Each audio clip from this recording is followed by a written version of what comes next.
हम दो जुड़वा बहनें बिल्कुल एक जैसी शक्ल की थी। जब हम जवान हुई तो हमारे घर वालों ने हमारी शादी कर दी। फिर एक दिन अचानक मेरी बहन मारिया मेरे घर आई और मुझसे कहने लगी, आज एक रात तू मेरे शौहर की दुल्हन बन जा और मैं तेरे शौहर की दुल्हन बनूंगी। उसकी बात सुनकर मैं हैरान थी, पर जब सच्चाई पता चली कि वो ऐसा क्यों कह रही है तो मेरे होश उड़ गए। आज भी मुझे मेरे शौहर ने बहुत मारा है। अब तुम ही बताओ मैं क्या करूं? मेरे पास कोई और रास्ता भी नहीं है। मैं अपनी जिंदगी से इस कदर तंग आ चुकी हूँ कि जी में आता है कि खुद को खत्म कर लूं। अब तुम ही बताओ कि हम औरतों की जिंदगी में क्या यही सब लिखा है कि हम सारी जिंदगी अपने शौहर की मार खाते रहे? मुझे रोज रोज यूं तुम्हारे घर आना अच्छा नहीं लगता। अगर तुम्हारा आसरा ना होता तो मैं अब तक खुद को खत्म कर ली होती। मैंने अपनी बहन मारिया का हाथ पकड़ लिया था और बोली, खबरदार जो तूने अपने मुंह से ऐसी कोई बात निकाली। अल्लाह ना करे तुम्हारे साथ ऐसा कुछ हो। मैं अली से बात करूंगी, वो तुम्हारे शौहर अरसलान को समझाएंगे। मारिया मेरे गले लगकर फूट फूट कर रोने लगी। रोते हुए उसने कहा, मुझे तुम्हारे शौहर से बहुत शर्म आती है। वो भी क्या सोचते होंगे कि यह हर वक्त हमारे घर आती रहती है। नहीं मारिया, अली ऐसे नहीं है, वो ऐसा कुछ भी नहीं सोचते। मारिया, तुम अपने शौहर से तलाक क्यों नहीं ले लेती? जान छुड़वाओ ऐसे इंसान से, उसने तुम्हें दिया ही क्या है सिवाय मार पीट के? क्या पता अल्लाह ने तुम्हारे लिए कुछ अच्छा सोच रखा हो। मारिया ने बड़ी अजीब निगाहों से मुझे देखा और कहने लगी, मरियम अभी तलाक लेकर मैं चाहूंगी ही कहाँ? मेरे पास कोई ठिकाना भी नहीं है। उसकी बातें सुनते ही मैं खामोश हो गई। आखिर वो ठीक ही तो बोल रही थी। अच्छा ठीक है, उठकर मुंह हाथ धो लो, मैं तुम्हारे लिए खाना लगाती हूँ। यही कहकर मैं किचन में आ गई। मैं खाना निकाल ही रही थी कि अली भी घर पर आ गया। अली के आते ही मैंने देखा मारिया रो रो कर अली से अपने शौहर अरसलान की शिकायतें कर रही थी। अली उसे तसल्लियां दे रहे थे। खाना खाने के बाद अली बाहर चले गए और मारिया के शौहर का भी फोन आ गया था। वो गुस्से में मारिया से बोले, जल्दी घर आओ, नहीं तो मैं तुम्हारा वो हश्र करूंगा जो तुमने कभी सोचा भी नहीं होगा। मारिया ने जब ये बात मुझे बताई तो मैं गुस्से से बोली, मारिया तुम्हारा शौहर तुम्हें इसलिए मारता पीटता है क्योंकि तुम उसकी धमकियों में आ जाती हो। एक बार उसके सामने अपनी अकड़ दिखाओ तो वो सुधर जाएगा। मारिया ने कहा, मरियम आज हमारे माँ बाप जिंदा होते तो मैं जरूर सबक सिखाती, पर मैं बहुत बेबस हूँ। मैं तो हर रोज बस अल्लाह से यही दुआ करती हूँ कि मेरे शौहर को हिदायत दे दे ताकि मेरी जिंदगी कुछ अच्छी गुजर जाए। मारिया की बातें सुनकर मेरा दिल बहुत दुखता था, पर मैं चाह कर भी अपनी बहन की तकलीफें दूर नहीं कर सकती थी। मारिया के जाने के बाद मैं किचन में आ गई और बर्तन समेटने लगी, मगर मेरी तबीयत कुछ खराब लग रही थी। मुझे लगा कि अपनी बहन मारिया के बारे में सोचने से मेरे साथ ऐसा हो रहा है। मेरा दिल घबरा रहा था और मुझे चक्कर आने लगे। मैं सारे काम को छोड़कर सोफे पर आकर लेट गई। मुझे पता ही नहीं चला कि कब मेरी आंख लग गई। मेरी आंख तो तब खुली जब अली मेरे पास बैठकर मुझे बाजुओं से हिलाते हुए कह रहे थे, क्या बात है मरियम, तुम इस तरह तो कभी नहीं सोई, सब खैरियत तो है? मैं आंखें मसलते हुए उठ बैठी। मैंने घड़ी की तरफ देखा तो दंग रह गई। मैं पिछले 3 घंटों से सो रही थी। मैंने कहा, अली मेरा जी घबरा रहा है, इसलिए सोफे पर आकर लेट गई और मुझे पता ही नहीं चला कि कब आंख लग गई। मेरी तबीयत को देखते हुए अली घबरा गए थे। मैंने अली से कहा, पर मैं अभी भी कुछ ठीक महसूस नहीं कर रही हूँ, मेरा जी घबरा रहा है। अली ने कहा, ऐसा होना ही था, जब तुम सारा सारा दिन किचन में काम करोगी तो ऐसी ही तबीयत रहेगी। मैं अली के साथ अस्पताल गई तो मैं और अली खुशी के मारे झूम उठे थे। डॉक्टर ने बताया कि मैं हामला हूँ, मगर साथ ही उसने ये भी कह दिया था कि माँ और बच्चा दोनों बहुत कमजोर हैं, इन दोनों को बहुत ध्यान देने की जरूरत है। डॉक्टर ने मुझे बेड रेस्ट का बोल दिया था। दरअसल शादी के 5 साल बाद हमें अब खुशखबरी मिली थी, इसलिए हम दोनों बहुत खुश थे। मैं और अली दोनों अस्पताल से घर वापस आ गए। अली ने मुझसे कहा, मरियम अब तुम आज के बाद घर के किसी भी काम को हाथ नहीं लगाओगी, मैं घर के काम के लिए किसी काम वाली को रख देता हूँ। मैंने अली को काम वाली रखने से मना किया। अली ने कहा, अब मैं तुम्हारी एक भी नहीं सुनने वाला, बस तुम चुप रहो। अली की बातों पर मैं हंस पड़ी और कहा, अच्छा बाबा, आपका दिल जो करे वही करे। अल्लाह ने मुझे इतनी बड़ी खुशखबरी दी थी, इसलिए मैं अपने दिल की बात किसी अपने से करना चाहती थी। मेरे माँ बाप तो मेरी और मारिया की शादी के कुछ दिन बाद ही इस दुनिया से चल बसे थे। एक बहन ही थी, इसलिए मैंने जल्दी से मारिया के पास फोन मिलाया। मैंने अपनी बहन मारिया को अपने हामला होने की बात बताई तो वो बहुत खुश हुई। उसने कहा, कल मैं तुमसे मिलने आऊंगी। मैंने कहा, हाँ क्यों नहीं। अली के ऑफिस जाने के बाद मारिया मेरे घर पर आ गई थी और बहुत खुश थी। कहने लगी, इस मुश्किल वक्त में तुमने इतनी अच्छी खबर सुनाई है, मैं बहुत खुश हूँ। मैंने उसे बताया कि डॉक्टर ने मुझे बेड रेस्ट के लिए कहा है, इसलिए अली चाहते हैं कि वो घर के काम के लिए कोई नुकरानी रख ले। मेरी बात सुनकर मारिया की आंखों में हसरत भर आई थी। वो मेरी बात को काटते हुए बोली, अगर तुम्हें बुरा ना लगे तो मैं तुमसे एक बात कहूँ। मैंने कहा, हाँ बोलो, क्या बात है? तुम घर के कामों के लिए किसी और को काम पर रखने के बजाय मुझे ही रख लो। मैं तुम्हारे घर का काम अच्छे से कर लूंगी और तुम्हारा ख्याल भी रख लूंगी। जो तनख्वाह तुम उसे दोगी बदले में वो मुझे ही दे देना, इससे मेरे घर का खर्च भी चल जाएगा। मैं उसकी बात सुनकर दहल गई थी। मैंने कहा, अल्लाह ना करे मारिया कि तुम मेरे घर नुकरानी का काम करो, तुम वैसे ही मेरे घर मेरा ख्याल करने आ जाना। हम दोनों बहनों में थोड़ी बहुत बातें हुई और फिर मारिया थोड़ी देर बाद अपने घर चली गई। शाम को जब अली ऑफिस से घर आए तो उनके साथ एक नुकरानी थी। उन्होंने मुझे कहा कि आज से घर के सारे काम यही करेगी। वो काफी उम्र की औरत मुझे सही लगी। मैंने अली की बातों पर हाँ हाँ में सर हिला दिया था, मगर रात को जब सोने के लिए लेटी तो मेरी और मारिया के बीच जो बातें हुई थी वो याद आने लगी। मैंने अली से पूछा, अली अगर मारिया मेरे घर में मेरा ख्याल करने आना चाहे तो क्या आप इजाजत दे देंगे?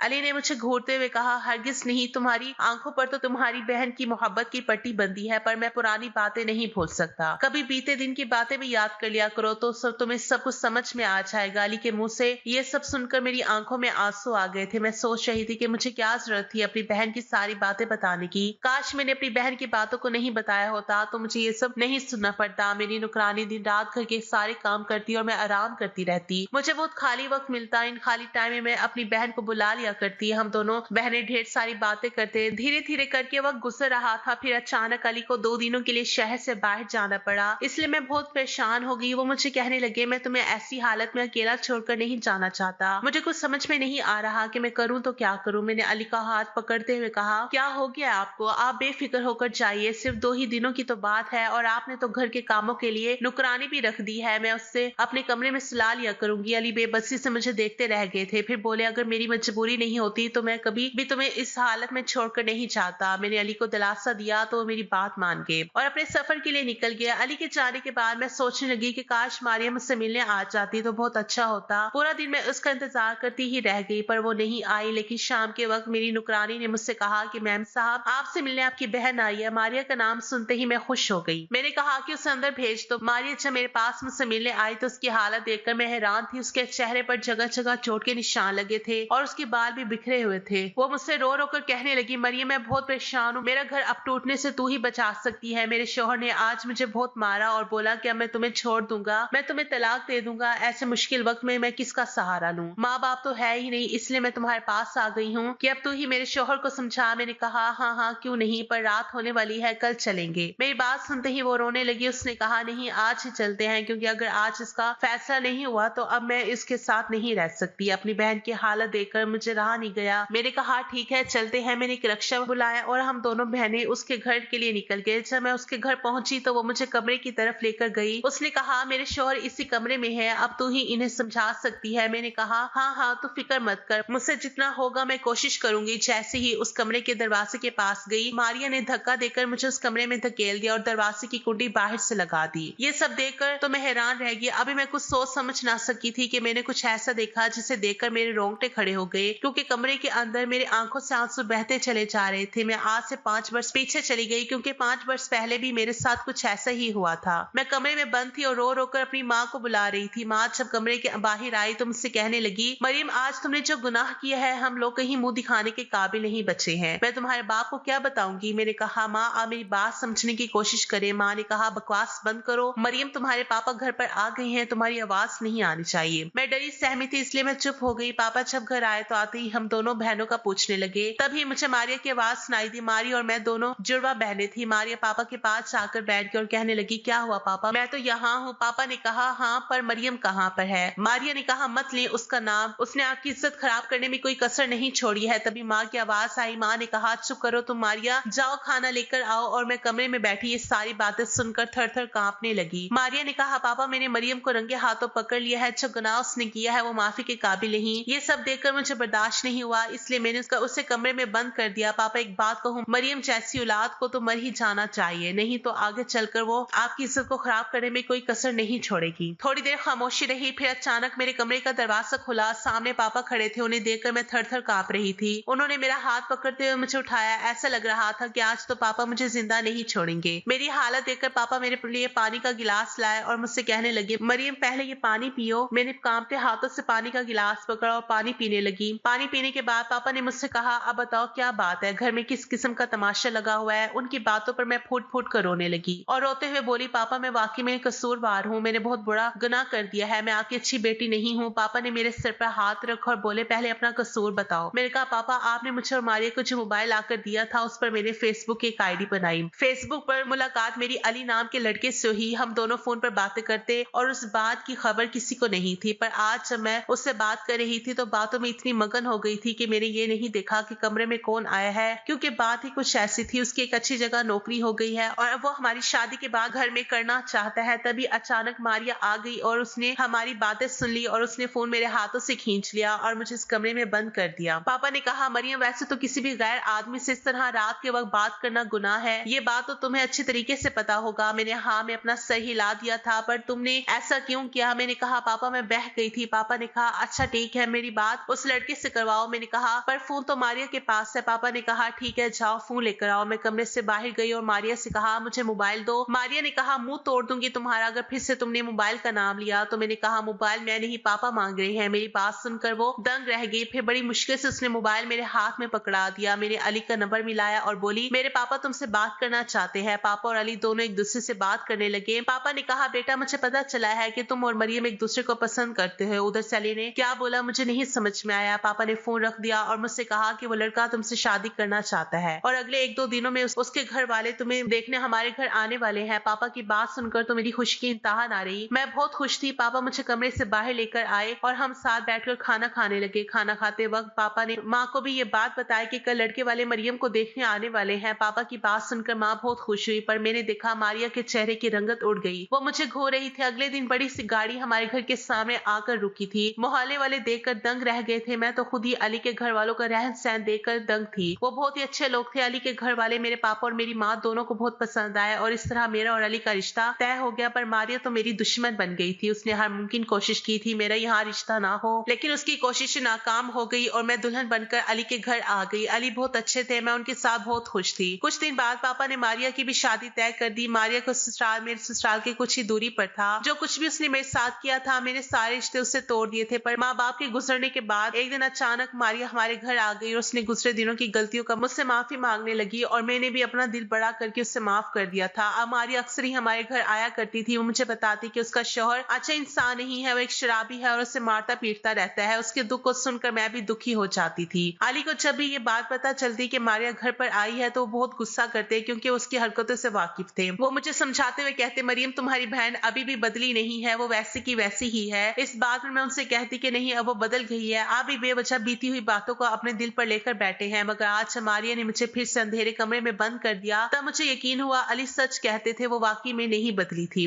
मेरी नजर कमरे की दीवार पर पड़ी तो दीवार पर काले रंग से लिखा था आज की रात तो मेरे शौहर की दुल्हन बन जाओ। ये सब देखकर तो मैं कांपने लगी। तभी अचानक मेरे कमरे का दरवाजा खुला और मेरे सामने मेरा बहनोई खड़ा था। उसे देखते ही मैं घबरा गई। वो आगे बढ़ा, मेरे सर पर हाथ रखते हुए कहने लगा मरियम तुम्हें घबराने की जरूरत नहीं, चलो आओ मैं तुम्हें तुम्हारे घर पर छोड़ देता हूँ। उनकी बातों से मुझे हैरत हुई। मैंने एक लंबी गहरी सांस ली और फिर कहा मैं आप पर कैसे यकीन करूं, आपने तो मेरी बहन की जिंदगी बर्बाद करके रख दी है। उन्होंने एक लंबी गहरी सांस ली और फिर कहा मरियम जिंदगी तो मेरी उसने तबाह करके रख दी है। वो हर वक्त मुझ पर झूठे इल्जाम लगाती है। मैंने आज तक उस पर कभी हाथ नहीं उठाया। शायद वो मेरे साथ रहना ही नहीं चाहती है। अपने बहनोई की बातें सुनकर तो मैं हैरान हो गई। उन्होंने कहा कि आज जब मैं घर आया तो वो मुझसे कहने लगी मैं तुम्हारे लिए एक तोहफा लाई हूँ, जाओ जाकर कमरे में देख लो। मुझे कुछ समझ में नहीं आया तो मैं कमरे में आ गया, पर तुम्हें देखा तो हैरान था। मुझे समझ में आ गया था। मैं तो ख्वाब में भी नहीं सोच सकता कि मारिया अपनी बहन के साथ ऐसा कर सकती है। वो किसी की नहीं है। मुझे मेरा बहनोई मुझे घर लेकर आया था, पर घर आते ही सामने का मंजर देखकर मेरे पैरों तले से जमीन खिसक गई क्योंकि मेरी बहन मेरे शौहर को बहलाने की कोशिश कर रही थी। जब मारिया की नजर हम पर पड़ी तो वह घबरा गई। अली मुझे देखते ही मेरे पास आकर घबरा कर पूछने लगा तुम तो बहन के प्यार में पागल थी मरियम। मैंने तुम्हें बताना नहीं चाहता था क्योंकि मुझे लग रहा था कि क्या पता तुम मेरी बातों पर यकीन करोगी भी या नहीं, पर आज बता रहा हूँ। तुम्हारी बहन मारिया जब भी मुझसे अकेले मिलती वो मुझे तुम्हारे खिलाफ भड़काने की कोशिश करती। मुझे तुम पर खुद से भी ज्यादा यकीन था और तुम्हें ये लग रहा होगा कि मैं इतना जल्दी कैसे वापस आ गया। मैं तो दूसरे शहर जा रहा था। हाँ, पर अचानक जिस काम के लिए मैं जा रहा था वो काम अगले महीने होगा, इसलिए मुझे वापस आना पड़ा। मरियम तुम्हारी बहन तुमसे नफरत करती है और तुम्हें मेरी नजरों में गिराकर मुझसे शादी करना चाहती है क्योंकि उसकी नजर मुझसे ज्यादा मेरे पैसों पर है। इसलिए आज उसने ये सारा नाटक रचा है। आज मारिया की सच्चाई सबके सामने आ गई थी। मेरे बहनोई भी आज मारिया को छोड़कर चले गए थे। उन्होंने कहा था कि अब मैं उसके साथ नहीं रह सकता, मैं उसे तलाक दे दूंगा। मारिया रोते हुए मेरे कदमों में गिर गई, पर मैं उसकी सच्चाई जान गई थी और मैंने भी उसे अपने घर से निकाल दिया।